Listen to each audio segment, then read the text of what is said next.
الحمد لله الحمد لله وكفى وسلام على عباده الذين اصطفى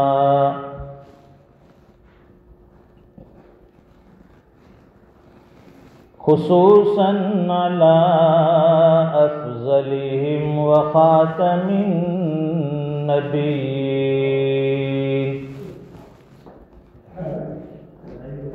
محمد الأمين وعلى آله وأصحابه أجمعين.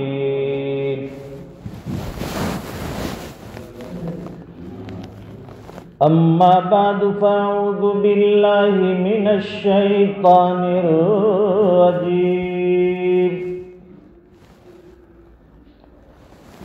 بسم الله الرحمن الرحيم.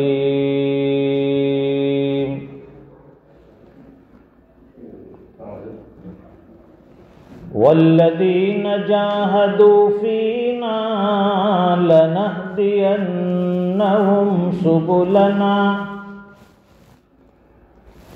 وإن الله لمع المحسنين.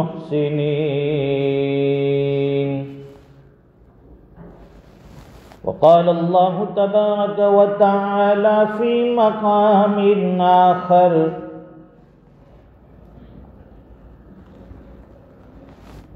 إن الذين آمنوا وعملوا الصالحات سيجعل لهم الرحمن ودا. صدق الله العظيم. اللهم صل على سيدنا ومولانا محمد وعلى آل سيدنا محمد وبارك وسلم. بزرگوں اور دینی بھائیوں،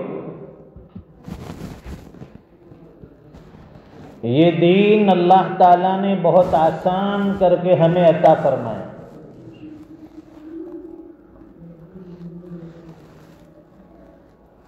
اور پھر اس دین میں اللہ تعالیٰ نے دنیا کی کامیابی بھی رکھ دی. دین پر چلنے والا کبھی ناکام نہیں ہوتا.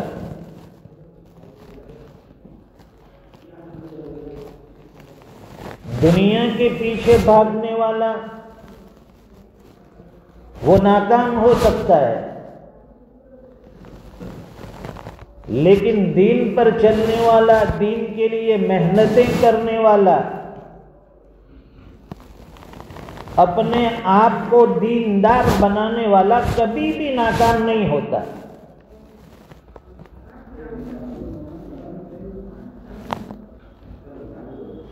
حضور پاک صلی اللہ علیہ وسلم کے واسطے سے اللہ نے بہت خوبصورت دین ہمیں عطا فرمایا.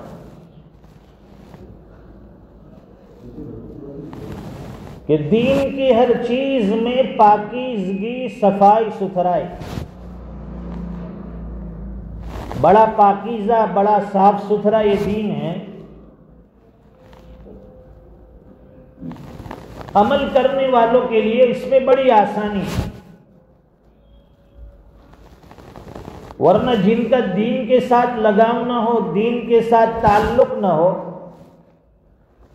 ان کے لیے 5 وقت کی نمازیں پڑھنا بھی بڑا مشکل ہے. اور اس میں خاص کر فجر کی نماز، میٹھی نیند کا وقت ہوتا ہے، آرام کا تقاضا ہے، بدن تھکا ہوا ہے، جسم تھکا ہے، اور اپنی نیند کی قربانی دے کر پھر نماز میں آنا ایک سچا ایمان والا ہی کر سکتا ہے۔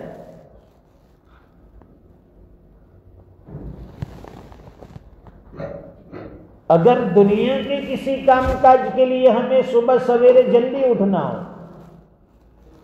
مثلا کسی کی جلدی ڈیوٹی ہو فجر سے پہلے، تو وہ تیار ہو کر روزانہ اپنی ڈیوٹی پر چلا جائے گا، اسے معلوم ہے کہ نہیں جاؤں گا تو اس میں میرا نقصان ہے۔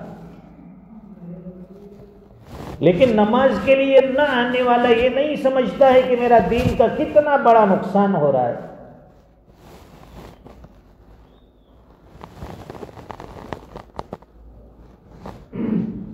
دین پر جب ہم چلیں گے، اس پر عمل کریں گے، تو پھر اللہ کی طرف سے کامیابی کے وعدے ہیں، کامیابی کے فیصلے ہیں۔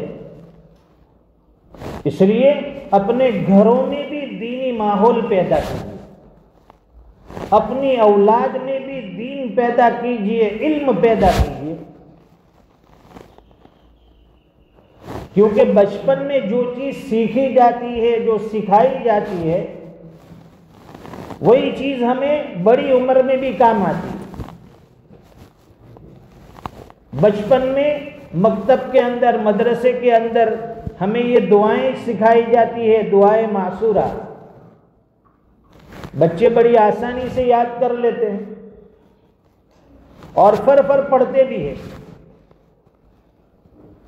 اب ایک عمر کے بعد جب آدمی بڑا ہو جائے، شادی ہو جائے، اس کے بعد اسے کچھ یاد کرنے کے لیے دیجئے کہ صاحب یہ دعائیں یاد کر لیجئے، تو اس کے لیے رٹنا، یاد کرنا بڑا مشکل، وہ دماغ لڑا کے تھک جائے گا، زبان سے رٹ رٹ کے تھک جائے گا، یاد کیا بھول جاتا ہے، یاد کیا بھول جاتا ہے۔ لیکن بچپن میں یاد کی ہوئی چیز ہمیشہ یاد رہتی ہے۔ اس لیے بچپن سے اپنی اولاد میں دین پیدا کیجیے، دینی ماحول انہیں عطا کیجیے۔ موجودہ دور یہ وسائل کا دور ہے، مادیت کا دور ہے، ہر آدمی یہ چاہتا ہے کہ میرا مکان اچھا ہو، میری سواری اچھی ہو، میرا کاروبار اچھا بن جائے، میرا بزنس اچھا ہو جائے، میں دنیا میں خوب نام کماؤں، دنیا میں مجھے ترقی نصیب ہو جائے، لوگ میری واہ واہ کرنے لگے، مجھے سیلیوٹ دینے لگے، میری تعریفات کرنے لگے۔ لیکن یہ دنیا کی چمک جب آنکھ بند ہوتی ہے وہاں تک، جیسے ہی آنکھ بند ہوئی وہاں کی ایک الگ دنیا ہے۔ یہ دنیا ایک نہ ایک دن ختم ہونے والی، ہم بھی ختم ہونے والے ہیں، اور یہ دنیا بھی ختم ہونے والی ہے۔ باقی رہنے والی ذات ایک اللہ کی۔ اس لیے جب دنیا ختم ہو جائے گی، دنیا کی ہر چیز ختم ہو جائے گی، تو اللہ فرمائیں گے لمن الملک اليوم، بتائیے کہ آج بادشاہت کس کی ہے؟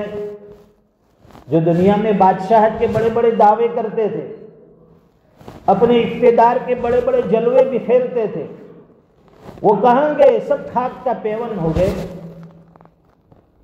اللہ فرمائیں گے لمن الملک اليوم، آج بادشاہت کس کی ہے؟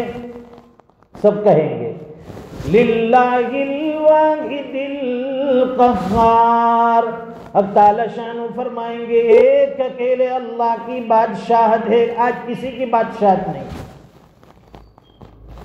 سب جتنے بھی بادشاہ اور سلاطین تھے زیر زمین دفن ہیں۔ اس لیے اپنی اولادوں میں جب دین آئے گا، دین کا ماحول ملے گا، ان کی اچھی تربیت ہوگی، تو وہ آخر تک دین پر چلنا اور دین پر عمل کرنا ان کے لیے آسان ہو جائے گا۔ کتنے بھولے بھالے مسلمان ایسے ہیں کہ جن کو کلمہ تک یاد نہیں ہے۔ نام مسلمانوں کا ہے، کلمہ پڑھائیے، پہلا کلمہ بھی مشکل سے یاد، اور دوسرا تو پوچھو ہی مت، تیسرا تو معلوم ہی نہیں۔ لیکن یہ مدرسے میں، مکتب میں بچوں کو استاد یاد کرواتے ہیں، بھئی پہلا کلمہ پڑھو بچوں، دوسرا پڑھو، پانچواں پڑھو، ایمان مجمل پڑھو، بچے فرفر سناتے، ایمان مفصل، یہ سب بنیادی چیزیں ہیں، عقائد کی چیزیں ہیں۔ آمنت باللہ، ایمان مفصل میں یہ عقیدے ہمارے مضبوط کیے جا رہے ہیں۔ آمنت باللہ کہ میں اللہ پر ایمان لایا، وملائکتہ اور اس کے فرشتوں پر بھی ایمان لایا، وکتبہ اور اس کی ساری کتابوں پر ایمان لایا، ورسلہ اور جتنے بھی رسول اللہ نے بھیجے سب پر میرا ایمان ہے، والیوم الآخر اور آخرت کے دن پر بھی میرا ایمان ہے کہ مرنے کے بعد پھر جی اٹھنا ہے، والقدر خیرہ وشرہ من اللہ تعالی کہ اچھی اور بری تقدیر یہ اللہ کی طرف سے ہے۔ ہمارے ساتھ اچھائی ہوتی ہے یا تقدیر میں برا لکھا ہوتا ہے، یہ ساری چیزیں اللہ کی طرف سے ہے۔ والبعث بعد الموت اور موت کے بعد دوبارہ جی اٹھنے پر بھی ہمارا ایمان ہے کہ نہیں بھائی؟ کہ مرنے کے بعد ہمیں پھر جینا ہے، اور وہ لامحدود زندگی، وہاں موت نہیں آئے گی، وہاں کا جینا ہمیشہ کا جینا، وہاں کی خوشی ہمیشہ کی خوشی۔ دنیا میں تو صبح میں خوشی ہوتی ہے، شام کو غم، اگر شام کو غم ہے تو پھر صبح میں خوشی، لیکن وہاں آخرت میں اللہ تعالیٰ نے ایسا نظام بنایا ہے اہل ایمان کے لیے خوشیاں ہی خوشیاں۔ جیسے آج جمعہ کا مبارک دن ہے، جنت میں بھی جمعہ کا مبارک دن ہوگا، اللہ کا دیدار ہوگا، اور اللہ کے دیدار سے بڑھ کر جنتیوں کے لیے کوئی بڑی، اس سے بڑی نعمت نہیں ہوگی۔ اللہ کا دیدار ایمان والوں کے لیے جنت میں سب سے بڑی نعمت۔ وہاں قسم قسم کی نعمتیں، طرح طرح کے انتظامات اللہ نے کر کے رکھے ہیں، لیکن اس سے پہلے ہمیں دنیا میں پاپڑ بیلنے پڑیں گے، یہاں محنتیں کرنی پڑے گی، یہاں اپنے آپ کو لگانا اور کھپانا پڑے گا۔ صحابہ کرام نے کر کے دکھایا، کتنی محنتیں کی، اور صحابہ کرام کا حال یہ تھا کہ وہ کسی سے مرعوب نہیں ہوئے، کسی سے متاثر نہیں ہوئے، کسی سے دبنے والی قوم نہیں تھی، وہ خوددار تھے، اللہ کے رسول کے جانثار تھے، دین حق پر مر مٹنے والے تھے۔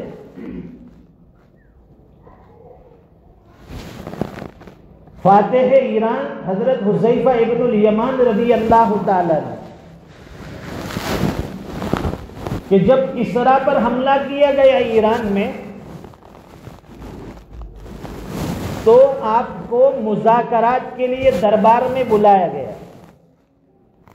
اس دور میں ایران یہ سپر پاور طاقت سمجھی جاتی تھی،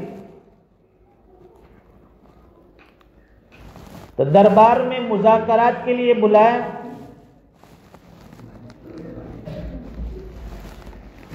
پہلے انہوں نے بطور تواضع کھانا پیش کیا، انہوں نے کھانا پیش کیا، دسترخوان لگایا، حضرت حذیفہ ابن الیمان رضی اللہ تعالیٰ عنہ دسترخوان پر بیٹھے۔ اب دسترخوان پر جب کھانے کے لیے ایک نوالا اٹھایا، وہ اپنے ہاتھ سے گر گیا، اور حضور پاک صلی اللہ علیہ وسلم کی یہ تعلیم ہے کہ جب کھانا ہاتھ سے نیچے زمین پر گر جائے اسے اٹھا لو اور اسے صاف کر کے کھا لو، اس لیے کہ اللہ کا رزق ہے، اور یہ معلوم نہیں کہ اللہ نے رزق کے کون سے حصے میں برکتیں رکھی ہے۔ حضرت حذیفہ ابن الیمان رضی اللہ تعالیٰ عنہ کو حضور پاک صلی اللہ علیہ وسلم کی یہ حدیث یاد آ گئی کہ اللہ کے رسول کا فرمان ہے کہ نوالا نیچے گر جائے اٹھا کر صاف کر کے کھا لو، یہ اللہ کا دیا ہوا رزق ہے۔ یہ حدیث یاد آ گئی، آپ نے وہ لقمہ اٹھانے کے لیے ہاتھ نیچے کیا، آپ کے پڑوس میں ایک صاحب بیٹھے تھے، انہوں نے کوہنی مار کر اشارہ کیا کہ یہ کیا کر رہے ہو، یہ کسریٰ کا دربار ہے، دنیا کی سپر پاور طاقت ہے، یہاں ایسی حرکت آپ کریں گے تو یہ آپ کی وقعت اور آپ کی شان کے مناسب نہیں کہلائے، یہ لوگ سمجھیں گے کہ یہ بڑے ندیدہ قسم کے لوگ ہیں جو ایسی حرکتیں کرتے ہیں کہ نیچے گرا ہوا کھانا بھی اٹھا کر کھا لیتے ہیں۔ حضرت حذیفہ ابن الیمان رضی اللہ تعالیٰ عنہ نے بہت خوبصورت جواب دیا، فرمایا اَأَتْرُكُ سُنَّةَ حَبِيبِي لِهَؤُلَاءِ الْحُمَقَاءِ، کہ کیا میں ان بیوقوفوں کی وجہ سے، میں ان احمقوں کی وجہ سے میرے محبوب صلی اللہ علیہ وسلم کی سنت کو چھوڑ دوں؟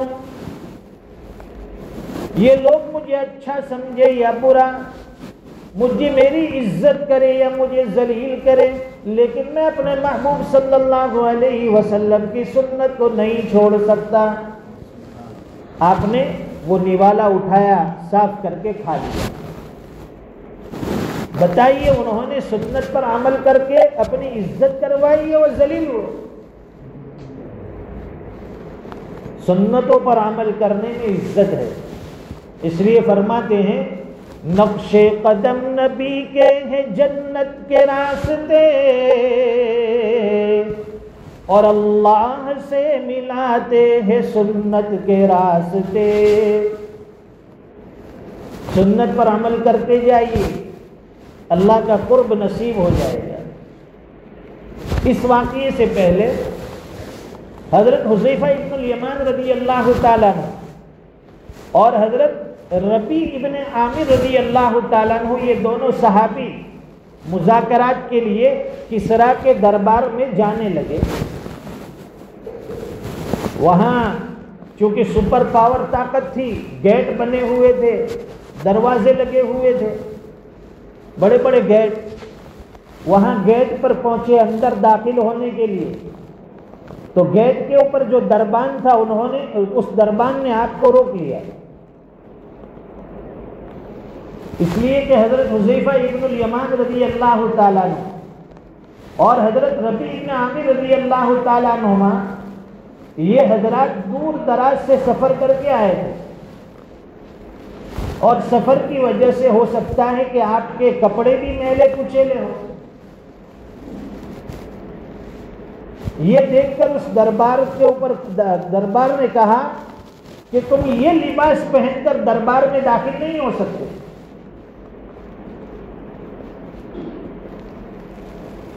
اگر تمہیں اندر داخل ہونا ہے تو یہ جبہ پہنیے اور پھر اندر داخل ہو۔ اس نے ایک جبہ نکال کر دیا۔ حضرت ربیع بن عامر رضی اللہ تعالیٰ عنہ نے فرمایا کہ اگر کسریٰ کے دربار میں جانے کے لیے اس کا دیا ہوا جبہ پہننا شرط ہے تو ہمیں اندر داخل ہونے کی کوئی ضرورت نہیں۔ ہم اندر جائیں گے تو اسی لباس میں جائیں گے، اس لباس میں اگر اسے ہم سے ملنا منظور نہیں تو پھر ہمیں بھی اس سے ملنے کی کوئی ضرورت نہیں، ہم تو واپس چلے جائیں گے۔ جو گیٹ پر دربار کھڑا تھا اس نے اندر پیغام بھیجا کہ یہ تو عجیب قسم کی مخلوق ہے، آپ کا دیا ہوا جبہ بھی پہننے کے لیے لیے تیار نہیں، منع کرتے ہیں یہ لوگ۔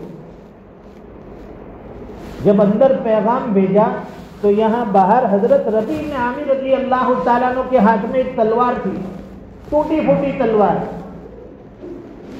اس کے اوپر چیتھڑے لپیٹے ہوئے تھے، کپڑے سے اس کا ٹوٹا ہوا حصہ وہ لپٹا ہوا تھا، اس کو حضرت ربیع بن عامر رضی اللہ تعالیٰ عنہ ٹھیک کرنے لگے۔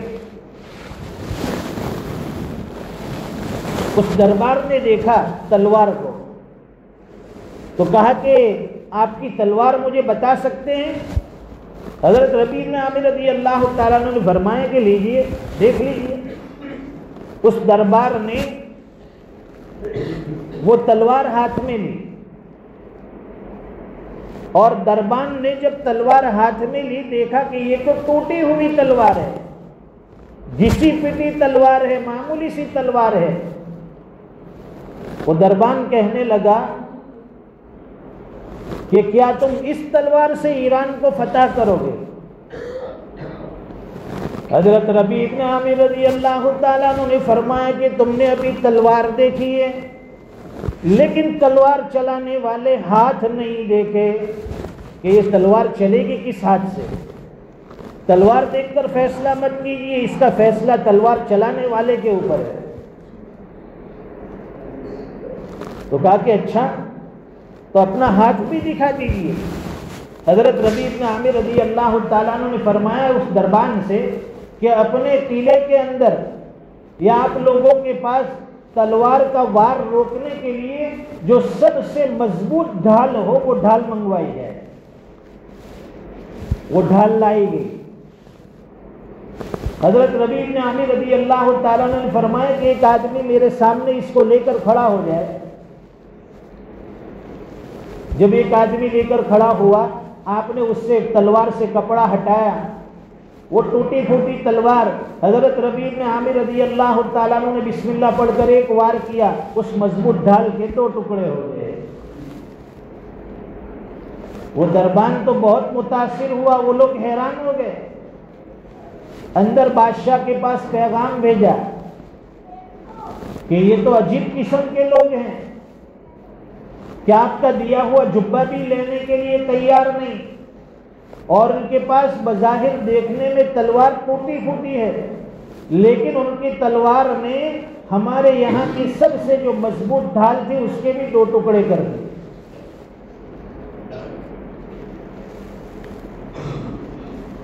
حضرت ربیع بن عامر رضی اللہ تعالیٰ عنہ اور حضرت حذیفہ ابن الیمان رضی اللہ تعالیٰ ان کو اجازت ملی کہ اسی کپڑے میں دربار میں داخل ہو جاؤ۔ وہ اندر داخل ہوئے۔ جب کسریٰ کے سامنے کھڑے ہوئے تو کسریٰ یہ کرسی پر بیٹھا ہوا تھا اور سارے درباری اس کے سامنے کھڑے تھے۔ اس کے محل کا یہ دستور تھا اس کے دربار کا کہ وہ خود تو کرسی پر بیٹھتا اور درباری سارے کھڑے رہتے تھے۔ حضرت ربیع بن عامر رضی اللہ تعالیٰ عنہ نے فرمایا کہ ہم محمد الرسول اللہ کے پیروکار ہیں، اللہ کے رسول کے امتی ہیں، اللہ کے رسول کے غلام ہیں، اور ہمیں ہمارے محبوب صلی اللہ علیہ وسلم نے یہ تعلیم دی کہ یا تو سب برابر، یعنی یا تو ہمارے لیے بھی کرسی منگوائی جائے یا پھر کسریٰ بھی ہمارے ساتھ کھڑا رہ کر مذاکرہ کرے۔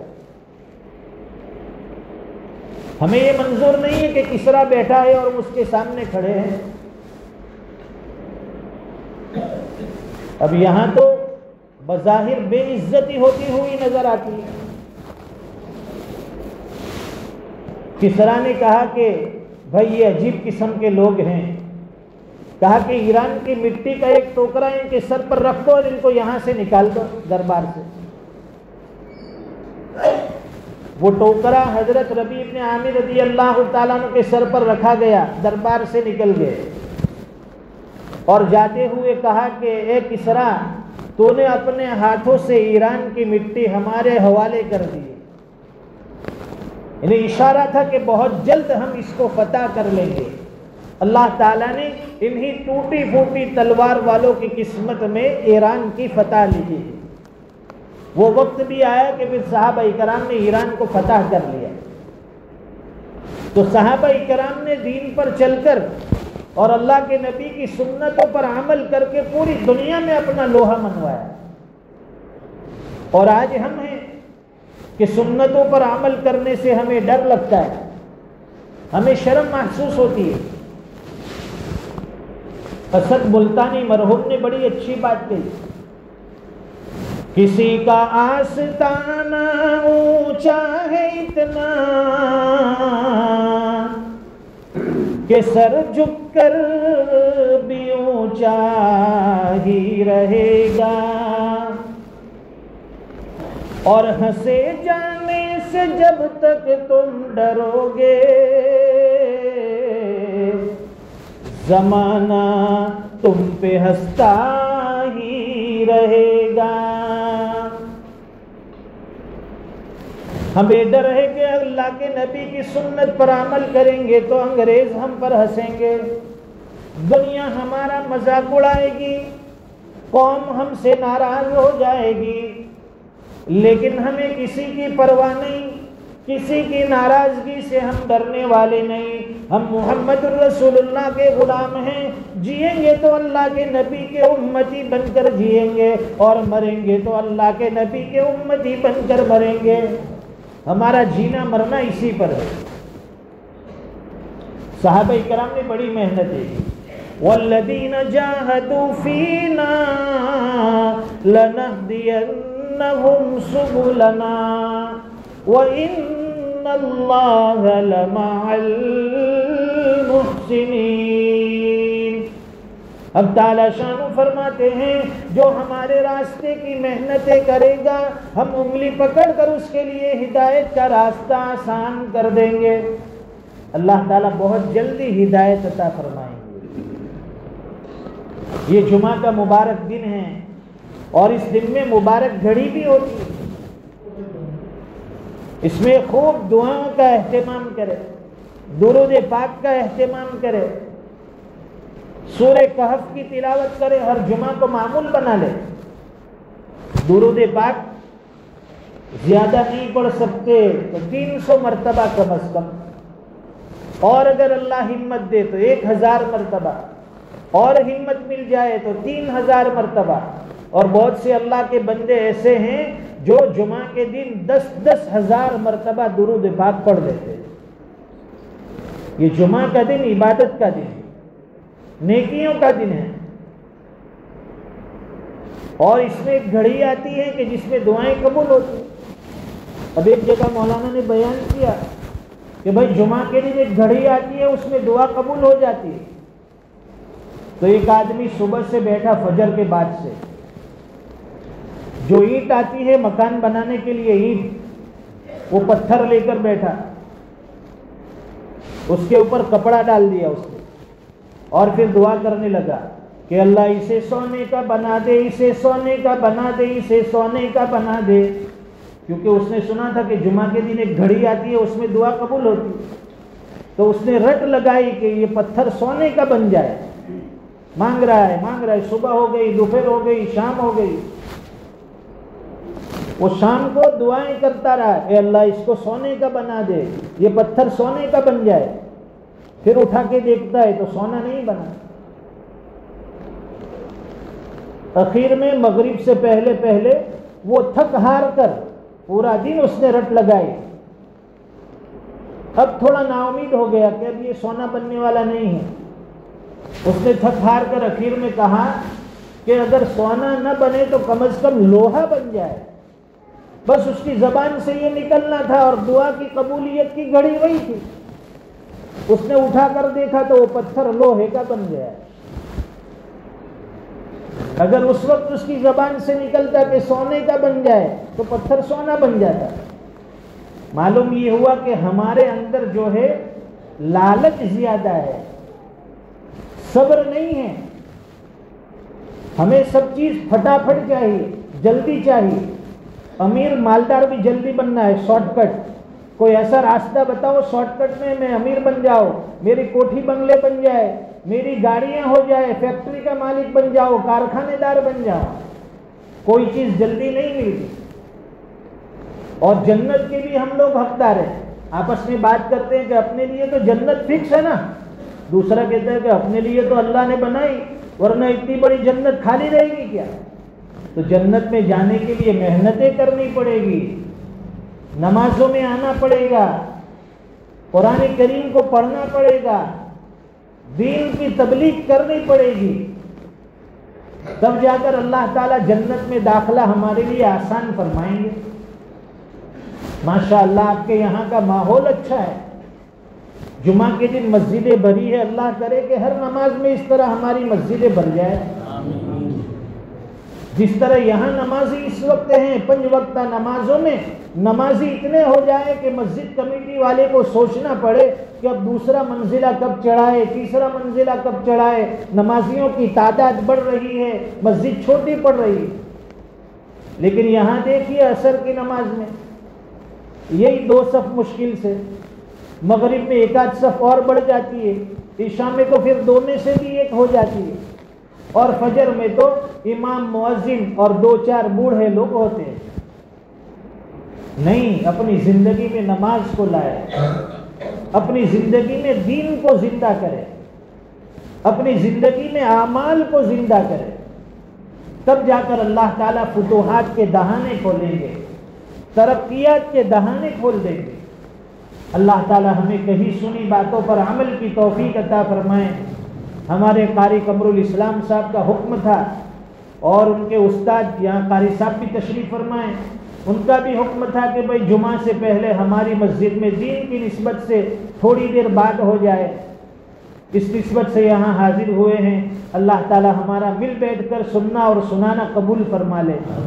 ہم سب کی زندگیوں میں اللہ تعالیٰ برکتیں ڈال دے، سب کی عمر میں، صحت میں، کاروبار میں، جان مال میں اللہ تعالیٰ برکتیں عطا فرمائیں. وآخر دعوانا الحمدللہ رب العالمین.